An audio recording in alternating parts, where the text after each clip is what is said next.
La Voz de América presenta.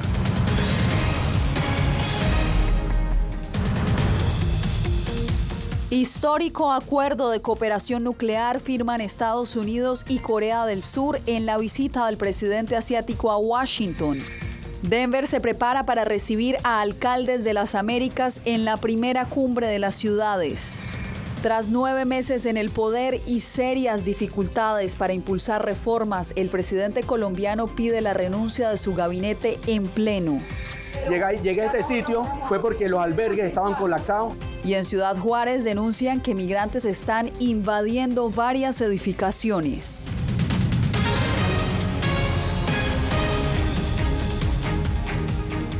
Un histórico pacto nuclear acordaron hoy Estados Unidos y Corea del Sur. ¿Qué tal? Desde Washington les doy la bienvenida a El Mundo al Día. Soy Yasmín López. El presidente Joe Biden recibió hoy a su homólogo surcoreano Yoon Suk-yeol. El encuentro terminó con la firma de un convenio que apunta a disuadir la creciente amenaza nuclear de Corea del Norte. Diva Lizette Cash nos acompaña en vivo desde la Casa Blanca. Diva, cuéntanos qué más incluye este acuerdo y cuál será su alcance. Pues Yasmín, ¿qué tal? Se suscribe una nueva declaración de Washington en la cual básicamente submarinos nucleares estadounidenses atracarán en Corea del Sur por primera vez en más de 40 años. Es una iniciativa que busca responder a las constantes amenazas de Corea del Norte, pero también evitar que Corea del Sur cree su propio programa nuclear. Aquí tenemos más detalles. Estados Unidos atracará submarinos nucleares en Corea del Sur. El presidente de Corea del Sur, Yoon Suk-yeol, y el presidente Joe Biden anunciaron en la Casa Blanca un nuevo acuerdo pese al Tratado de No Proliferación Nuclear, firmado en 1991, donde ambos países se comprometieron en retirar todo su arsenal nuclear. Un compromiso que hoy se marca en 70 años de relación bilateral. Este año marca el 70 aniversario de la alianza entre nuestras dos naciones. Es un vínculo inquebrantable forjado en la valentía y el sacrificio de nuestro pueblo, santificado por la sangre de las tropas estadounidenses o coreanas que lucharon y defendieron la libertad. Esta nueva declaración de Washington es una respuesta al aumento de las pruebas de misiles balísticos por parte de Corea del Norte en los últimos meses y estipula que Estados Unidos tendrá el control operativo de sus armas nucleares desplegadas en territorio surcoreano en caso de que Corea del Norte emplee arsenal nuclear. Hoy me enorgullece decir, señor presidente, que creo que nuestra asociación está lista para asumir cualquier desafío que podamos enfrentar. Lo vemos en el Indo-Pacífico, donde nuestra alianza es el eje de la seguridad y la prosperidad regionales.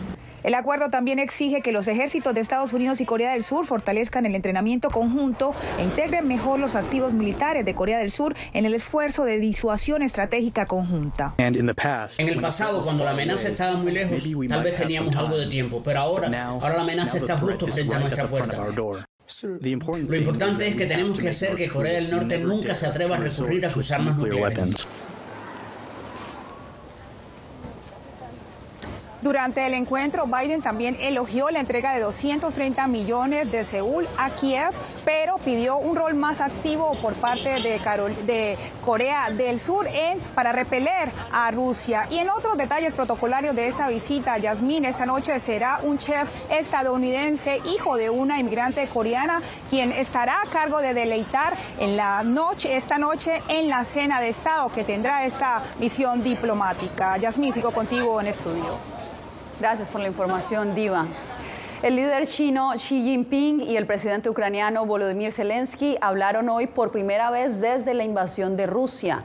La llamada telefónica se da 2 meses después de que Beijing dijera que quería actuar como mediador de paz en la guerra contra Ucrania y después de que Xi visitara Moscú el mes pasado. Zelensky aseguró que tuvo una llamada telefónica larga y significativa con el líder asiático. Los medios estatales chinos reportan que Beijing enviará un enviado especial a Kiev para discutir un acuerdo político que acabe la guerra.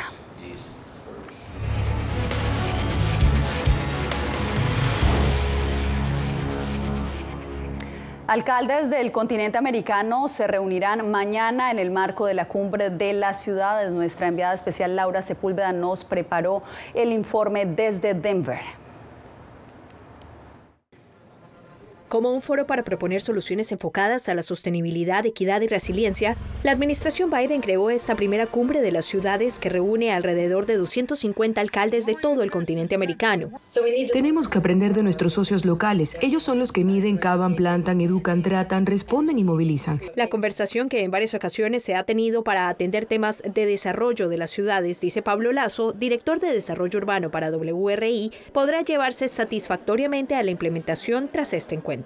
Por primera vez hay más de 3 países en América Latina, Estados Unidos y Canadá ya lo han hecho, que están preparando bonos verdes, los green bonds, con estructuraciones financieras para poder acelerar transformaciones importantes hacia el desarrollo sostenible en las ciudades en distintos países. Las migraciones también estarán en la agenda, ya que el continente americano es receptor de 59 millones de migrantes de diferentes regiones, según la Organización Internacional de Migraciones, con datos de 2020. La cantidad de personas que transitan desde América del Sur, América Central a la frontera de Estados Unidos con México continúa mucho más a menudo que nunca en la memoria reciente, incluso hacia Canadá. Así que realmente cruzan toda la región y luego estas barreras políticas de los autobuses aquí en Estados Unidos mostró dónde hay redes, pero especialmente dónde esas redes entre ciudades necesitan ser fortalecidas. La agenda oficial que se llevará a cabo hasta el viernes estará acompañada de decenas de eventos alternos para presentar propuestas y acuerdos de cooperación entre ciudades, no solo capitales, de nuestra región. En Colombia, el presidente Gustavo Petro pidió la renuncia protocolaria a los 19 integrantes de su gabinete y 8 de ellos ya no están en el equipo de gobierno. Un proyecto ejecutivo de reforma a la salud desató una crisis política que le ha costado muchas críticas a su gobierno. Yair Díaz tiene la información. El Congreso de Colombia debate varias propuestas de reformas presentadas por el gobierno de Gustavo Petro. Una de ellas es la reforma a la salud, que ha generado polémica y llevó a Petro a terminar su coalición con 3 movimientos políticos que acompañaban su mandato. La coalición política pactada como mayoría ha terminado en el día de hoy por decisión de unos presidentes de partido, alguno de los cuales amenaza a la mayoría de su propia bancada. Petro solicitó la renuncia protocolaria de todo su gabinete ministerial tras la negativa de los partidos de la U, Liberal y Conservador de no apoyar su reforma a la salud.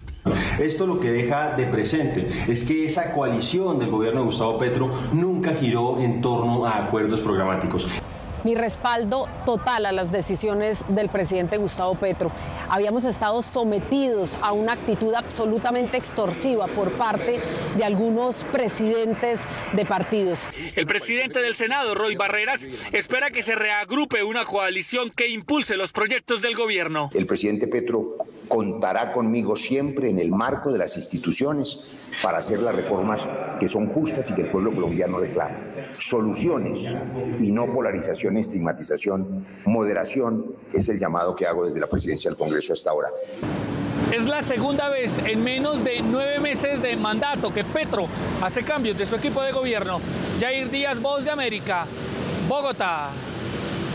Investigadores aseguran que entre Rusia y China existe una alianza para manipular la visión de Occidente a través de plataformas comunicacionales. La Sociedad Interamericana de Prensa advierte que dichas narrativas ya han permeado la opinión pública. José Pernalete con el reporte. La utilización de mensajes precisos contra Estados Unidos, la Unión Europea y el mundo occidental es un objetivo comunicacional de multiplataformas que se refuerza con la alianza entre Rusia y China bajo la misma premisa. Así lo analizan catedráticos reunidos por la Sociedad Interamericana de Prensa.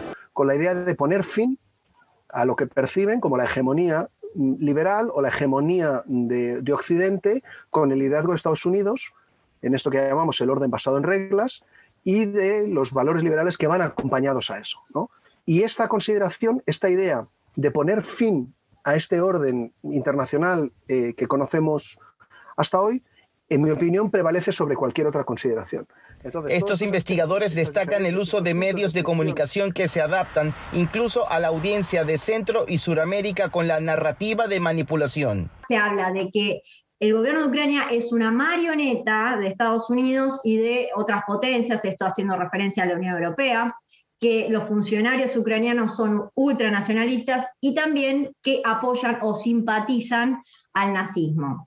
Otra pieza de esta expansión ideológica mencionada en el panel de la CIP es la cercanía de China hacia expertos, autores, periodistas, estudiantes o influenciadores con la meta de dominar el mensaje sobre la nación asiática. Financiar seminarios tematizados, por ejemplo, en torno a la nueva ruta de la seda, por ejemplo. José Pernalete, Voz de América, Miami.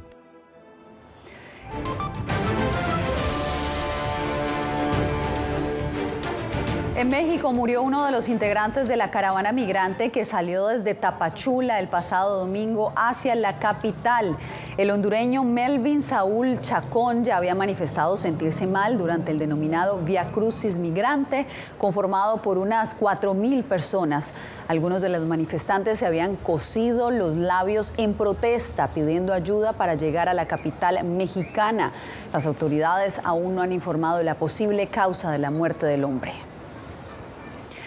Y el próximo 11 de mayo se definirá el futuro del título 42. César Contreras en Ciudad Juárez nos reporta que la decisión ha disparado la llegada a la frontera norte de México de migrantes interesados en llegar a Estados Unidos sin la debida documentación.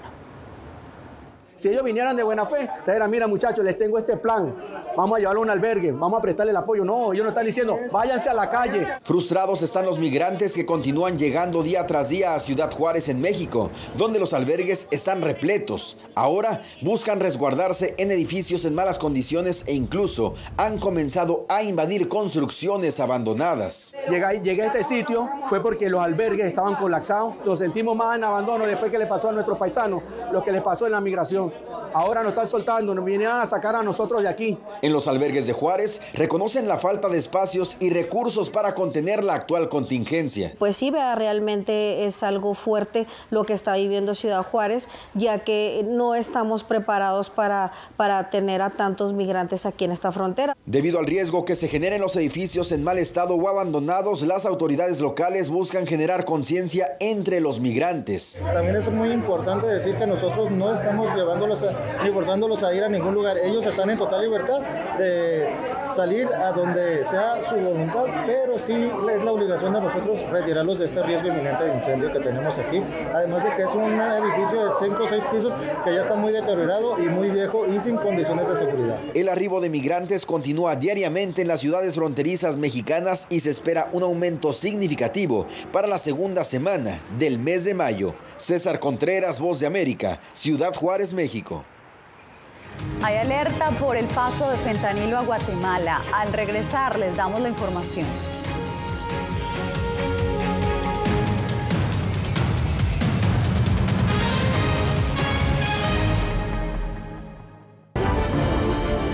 No concibo una democracia sin periodistas. El libreto manda a un conflicto constante con la prensa independiente, con los medios de comunicación. Periodismo, la prensa libre importa. Un especial de La Voz de América con nuestras afiliadas en la región. Se ejerció esta profesión con mucho miedo. ¿Cuántos periodistas van muertos ya por decir la verdad? Muy pronto en vozdeamerica.com. Algo he aprendido estos últimos años y es el darme cuenta de que nosotros podemos planear todo, pero que la vida tiene cosas para vos que no te imaginas. Me duele porque estoy aquí por ese país que hoy me quitaron. Yo siempre he dicho que la libertad está en la mente y el hecho de que tu cuerpo esté en un lugar no significa que no sos libre. Siempre me sentí libre, incluso estando presa me sentí más libre porque pude darme cuenta que si estaba ahí es porque realmente he elegido qué hacer con mi vida.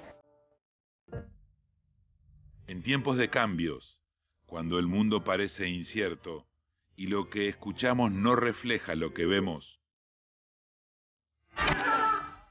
buscamos la verdad. A través de la pantalla de la... Cuando nos cuentan solo una parte de la historia, perdemos la confianza. En momentos de crisis, nuestros sueños, esperanzas y deseos de un mejor mañana dependen de una prensa libre. En La Voz de América te traemos las historias que la gente se arriesga a ver. Conectamos el mundo y lo unimos con la verdad.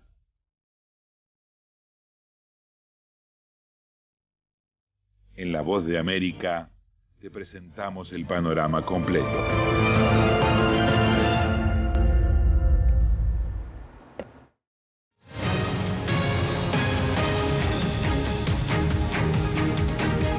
La popularidad que está cobrando el fentanilo en Estados Unidos ya empieza a preocupar a otros gobiernos de la región.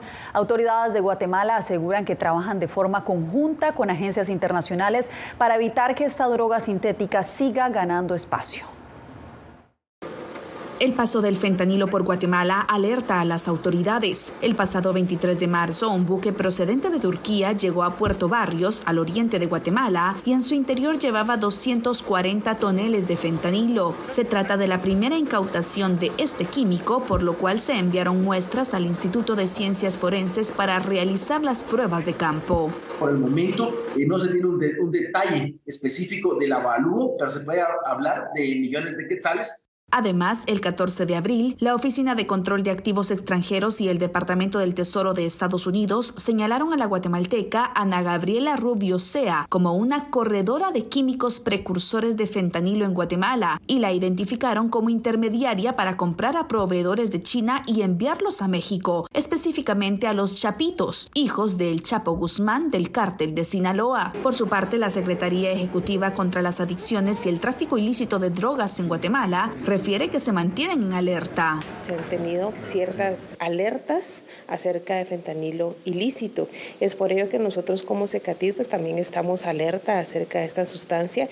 La alerta es mayor por la peligrosidad que representa esta droga sintética, que se estima que ha matado a un promedio de 200 personas cada día en Estados Unidos. Eugenia Sagastume, Voz de América, Guatemala. Centroamérica no logra consenso en la exigencia de Nicaragua de convertir a Rusia en país observador del Sistema de Integración Centroamericana SICA. Donaldo Hernández nos da los pormenores. Aunque Managua actualmente ocupa la Secretaría General del Sistema de Integración Centroamericana SICA, no ha logrado uno de sus objetivos centrales, otorgarle a Rusia la condición de país observador. Quieren bloquear la integración de naciones como Rusia, que tiene relaciones con todo Centroamérica.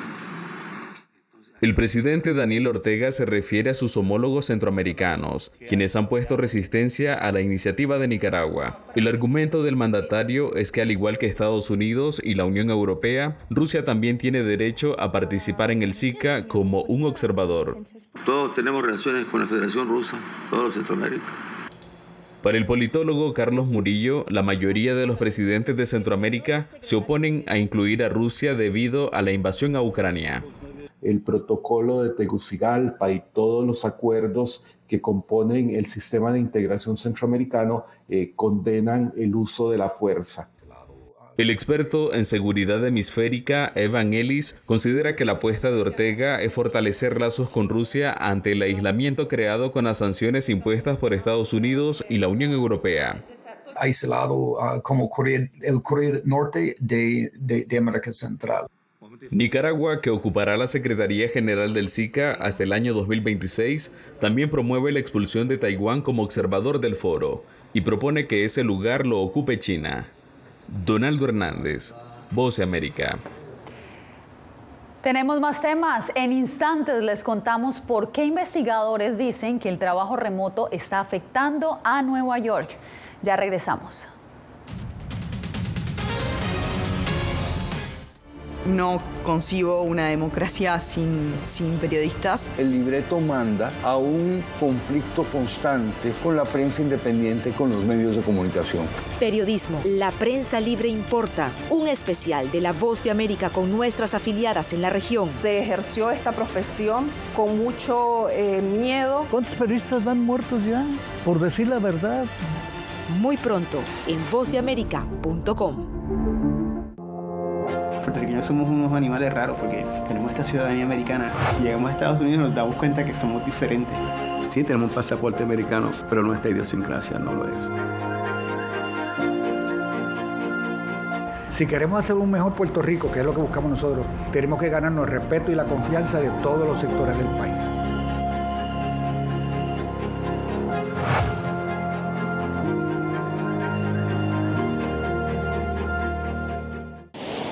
Algo he aprendido estos últimos años y es el darme cuenta de que nosotros podemos planear todo, pero que la vida tiene cosas para vos que no te imaginas. Me duele porque estoy aquí por ese país que hoy me quitaron.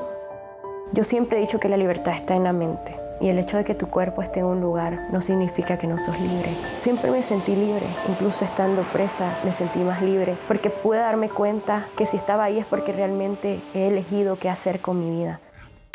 La Voz de América te invita a ser parte de nuestra familia a través de las redes sociales. Encuentra en tu muro las últimas noticias de tu país en su conexión con Estados Unidos, la región y el mundo.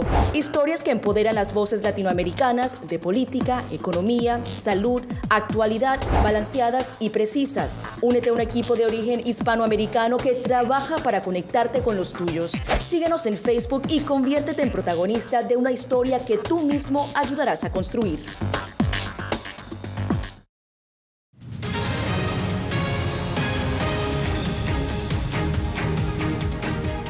Tres años después de la pandemia, el trabajo remoto sigue generando debate. Según un informe de la agencia Bloomberg, este formato de trabajo ha dejado pérdidas millonarias a la ciudad de Nueva York. Ángela González nos explica por qué. La conocida como la capital financiera del mundo tiene en riesgo su reputación y los negocios en Nueva York están perdiendo dinero ya que las personas que trabajan de manera presencial en la ciudad gastan $12.400 millones menos por año que antes de la pandemia. Esto a consecuencia del trabajo remoto y de que menos trabajadores van a sus oficinas, según un informe de Bloomberg, con datos de un grupo de investigadores de la Universidad de Stanford. Al menos el 20% de la oferta laboral trabaja de forma remota, pero eso podría variar un poco. No obstante, ha aumentado significativamente y una de las cosas que creo que ha llevado al cambio es que antes del COVID, muchos gerentes estaban muy reacios a permitir que sus empleados trabajaran desde casa. Eso definitivamente ha cambiado. Según este informe, la falta de flujo de trabajadores recorriendo las calles de la ciudad de Nueva York impacta a restaurantes, tiendas y hasta espectáculos en Broadway, ya que los trabajadores están gastando a razón de $5.000 anuales menos cada uno en las áreas donde están ubicadas sus oficinas. Algunos presidentes de bancos como Goldman Sachs y JP Morgan prefieren tener a sus trabajadores de regreso en las oficinas, pero trabajar de manera remota ofrece a muchos las posibilidades de tener más tiempo personal. Disfruto trabajar desde casa porque puedo hacer otras cosas, como lavar la ropa al mismo tiempo si quisiera, y me da la libertad de tener cosas en segundo plano, como la televisión prendida. Uno de los aspectos más difíciles del trabajo remoto, según expertos de la Universidad de Indiana, es el aislamiento, que puede reflejarse en el deterioramiento de la salud mental, por lo que recomiendan buscar ayuda y ser proactivos con su vida social. Ángela González, Voz de América, Nueva York. Solo hasta marzo de este año se reportaron 74 asesinatos con armas de fuego en escuelas de Estados Unidos. Algunas familias han optado por educar a sus hijos en casa, buscando mantenerlos a salvo. Este es el reporte de Adriana Arévalo. De acuerdo con datos del Archivo de Violencia de Armas, solo en lo que va del 2023 se contabilizan más de 150 eventos violentos masivos con arma de fuego en Estados Unidos y ya van 16 en escuelas desde kinder hasta el grado 12. Ante la escalada, miles de familias alrededor del país han optado por sacar a sus hijos de las escuelas y educarlos en casa. Ya va a cumplir 24 años del primer tiroteo que pasó en Columbine. Yo estuve en esa comunidad en esa temporada. Hace 24 años y desafortunadamente eso ha causado más la desilusión de uno llevar a sus hijos y que ellos estén bien en nuestras escuelas, así en sus comunidades. Entonces, más y más familias están buscando otra opción. Gamba asegura que solo este año su plataforma registró un aumento de estudiantes de más de 70% en comparación con el año anterior. La demanda es tan alta que los padres de familia se organizan para apoyarse mutuamente. Kimberly McGee educa a sus hijos en el hogar y además asesora a otras familias en el proceso. La educación debe ser emocionante, debe ir hacia su futuro y no ser preocupante todos los días. Así que sí, si usted o su hijo tienen miedo, definitivamente creo que la educación en el hogar es una opción que puede ayudarlos a prosperar. Eliminar esa ansiedad de la ecuación realmente los ayuda a prosperar en lo que respecta a su educación. De acuerdo con los Centros para el Control y Prevención de Enfermedades, o CDC, la causa de muerte número 1 entre niños y adolescentes de Estados Unidos desde el 2020 son las armas de fuego, sobrepasando a los accidentes de auto. Adriana Arévalo, Voz de América, Las Vegas.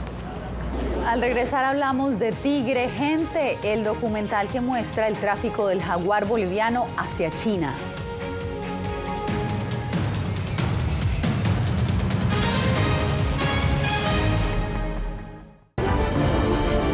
No concibo una democracia sin periodistas. El libreto manda a un conflicto constante con la prensa independiente, con los medios de comunicación.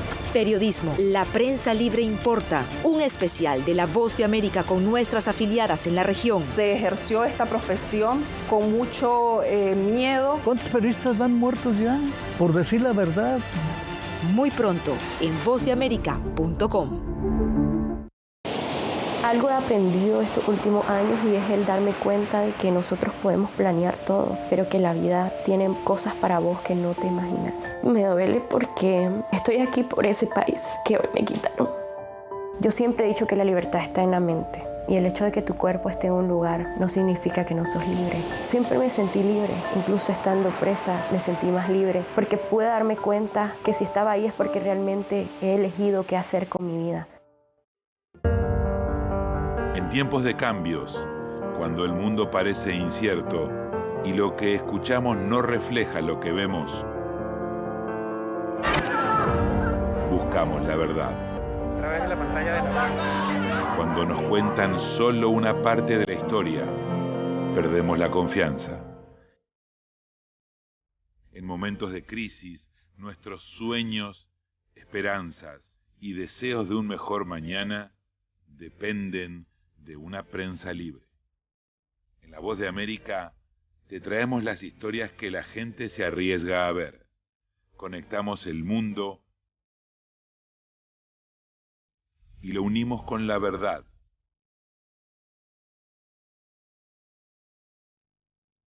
En La Voz de América te presentamos el panorama completo.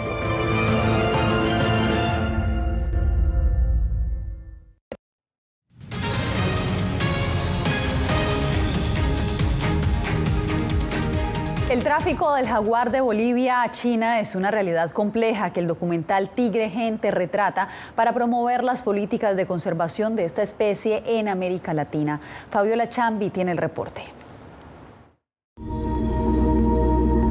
Hice la promesa conmigo mismo de proteger a los jaguares antes de que sea demasiado tarde para salvarlos. El guardaparque boliviano Marcos Uzquiano ha dedicado casi toda su vida a proteger a los jaguares del tráfico de partes de este animal que tiene como principal destino China. Al igual que la periodista de investigación Laurel Chor, que desde Hong Kong se unió a la travesía para mostrar esta problemática en el documental Tigre Gente. Llamar la atención de nuestras autoridades nuevamente para que puedan involucrarse y ser partícipes de todas las acciones de control, preservación y protección del jaguar y de las áreas protegidas a nivel nacional. Según el Fondo Mundial para la Naturaleza, se estima que quedan entre 64.000 y 170.000 jaguares en el mundo y menos de 10.000 en Bolivia. El mercado negro está acabando con el felino más grande de América. No solamente se trata de las personas que están cazando en Bolivia y las personas que están comprando en la China, sino todos los que venimos dentro de esa cadena de las actividades. Hay una demanda por esta creencia de su viralidad, de su fuerza, y no solamente de los cornillos, sino de usar cualquier parte del jaguar. There does need to be a stronger Chinese voice in all of this. En Bolivia, la leyenda dice que un ser humano puede convertirse en jaguar para fundirse con la selva y conservar el territorio. Quien lo consigue se convierte en un tigre gente. Fabiola Chambi, Voz América, Bolivia. El fabricante de juguetes Mattel presentó su primera Barbie con síndrome de Down en un intento por hacer que su famosa gama de muñecas sea más inclusiva.